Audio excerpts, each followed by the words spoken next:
Alright, here to talk about Resident Evil 5, which is a really fun game. Before I start, I need to give a shout out to buddy Cam, or also known as Silver Genko.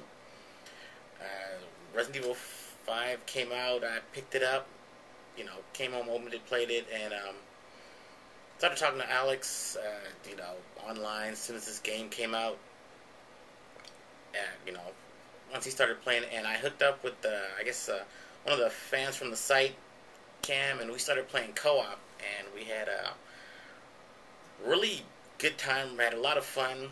We played 12 hours straight, ran to the last section of the game, but I guess I was dead tired, and had to call it quits. Couldn't beat it. Kept playing the same section over and over and over again. Once I played it in the single player, I realized it wasn't that tough, but there seemed to be something missing in the co-op. But other than that, I had a good time. Just to let you know, the co-op I think is way, way better than the single player. Sheva is, with someone else controlling her, there's less to worry about. I heard from Alex playing single player, and I'm playing single player right now, but he says that every time Sheva runs, walks into a room, or they walk into a room, she runs over and grabs any items. I guess the problem I am having with Sheva is that I have to tell her to pick up items very often. Actually, all the time. She will pick up stuff on her own, but for the most part, I guess she's waiting for me to do it. There's a couple quick time events in the game, which I found real interesting, actually very funny, because in co-op, if you miss a quick time between Chris and Sheva, I think if Chris misses a quick time, or you miss a quick time playing Chris, because I played Chris Redfield the time, during the game, and Chris misses a quick time, then he dies. If Sheva misses a quick time, then Chris dies still, which I thought was really funny in several scenes. At least one at the end fighting, Wesker. Cam sort of missed a quick time and a little event, and Chris paid the price for it by getting his head twisted around backwards, which I thought was really funny. It's got an interesting story. It's pretty light, but they explain why they're in Africa. Umbrella was down there a long time ago, but Umbrella's gone now. And Resident Evil 5 pretty much explains the entire Resident Evil story. All the history, gives you all the backstory, especially between loading. It gives you some little backstory tidbits, like a couple sentences of what happened in the past. But you have to read really fast because they're really quick. Weapons are good. There are fewer weapons in this game. I think you got 3 handguns, pretty much three handguns, and you think you start off with 2 handguns, basically. So there's 3 handguns that you can upgrade fully, 3 rifles, 3 machine guns you can upgrade, 3 sniper rifles, and 3 shotguns plus the grenade launcher. I think that's probably the same amount of guns, but same thing. You still got to spend money to upgrade everything. Instead of that huge inventory case in Resident Evil 4, they go to 9 slots now. So between Chris and Sheva, I guess if you're playing solo, you're pretty much going to use Sheva as your extra spot, because you can give and take things from her, which is cool. Gameplay, of course, the controls are similar to Resident Evil 4, but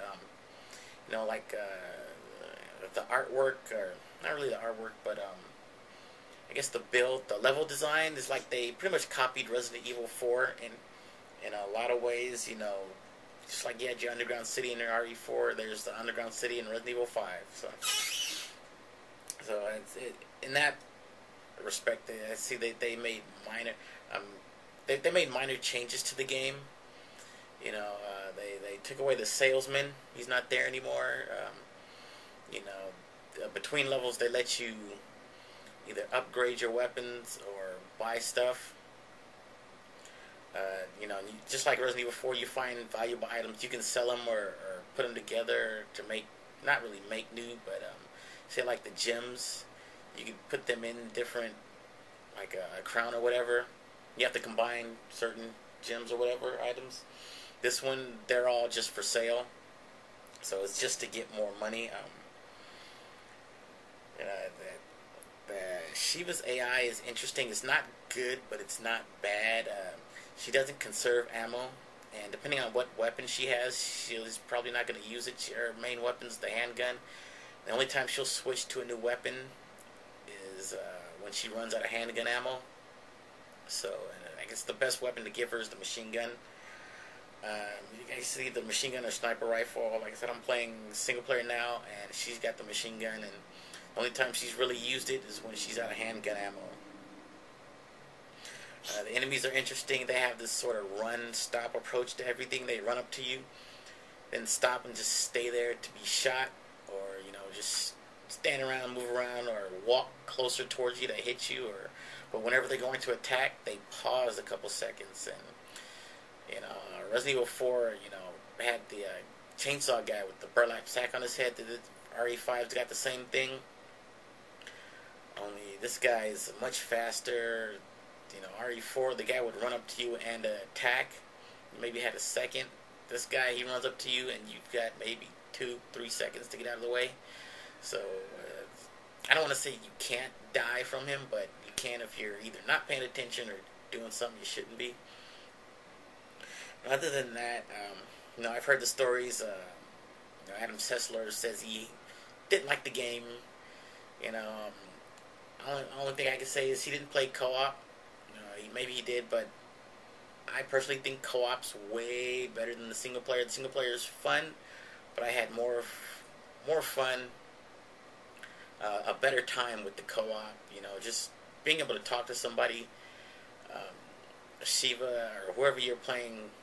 It's a lot better when someone else is there and the computer's not doing things for your AI partner.